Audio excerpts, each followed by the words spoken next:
salaam sama gars yi tey nag dama leen indil histoire bu doy waar sama gars yi imaginer nga dem soirée dansante ak ñun nu ñu bëggee soirée nga dem daje koo xamante ni nekkul nit nga passé ak moom soirée bi yëpp. tey nag histoire boobu laa leen indil ci ki nga xamante ni mu ngi tudd Armand nag moom ci boppam maa ni sama gars yi moo ma nettali histoire bi mais histoire bi ma ko nettalee dafa man ci sama bopp dama tiit ba fallait que mu partagé ko ak yéen donc comme li ma leen yàgg wax rek histoire bi ragallu na waaye yow dina la yee. donc bu nekkee yaa ngi doog a yegg chaîne bi nga abonné like partager vidéo bi sa xarit yi pour ñoom aussi ñu mën a jàng ci vidéo bi donc sama gars yi ñu tàmbali histoire bi mais balaa loolu dama leen di leeralal bu baax ngeen xam kan mooy Armand ci boppam.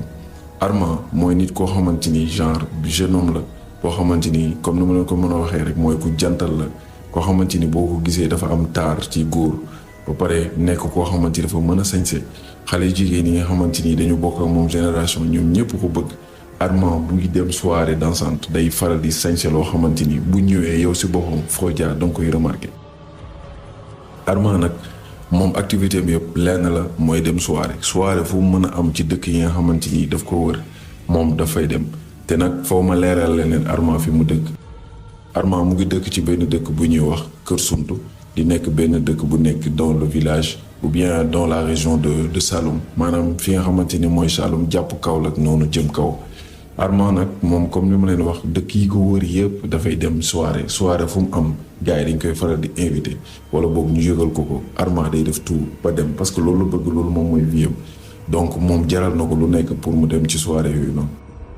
donc comme que expliqué naa leen bu baax kan mooy Armand ngeen xam que c'est un jeune homme boo xamante ni jeune la bëgg a jamono bëgg àdduna bëgg sañse bëgg soirée bëgg xale jigéen ñi lii moo waral tey maanaam histoire bii ni ma leen di waaj a nettali loolu dal ko. donc comme li ma leen leeral léegi wax naa leen ne Armand mu ngi dëkk ci benn dëkk bi ñuy wax Kër Suntu léegi nag beneen dëkk bi nga xamante ni fa la am soirée bi ñi nga xamante ni fa la ko lépp dalee mu ngi tudd Kër Seet.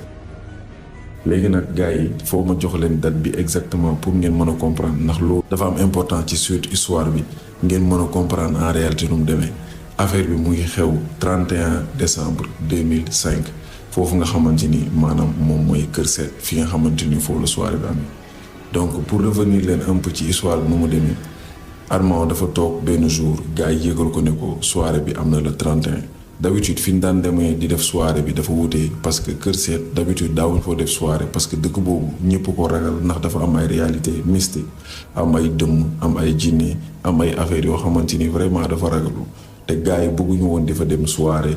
parce que liñ fay dégg noonu voilà noonu la demee donc te soirée yi day faral di guddee et tout ça mais année bi nag bizarrement kenn comprendrewul mais daal soirée 31 décembre bi foofu la am en 2005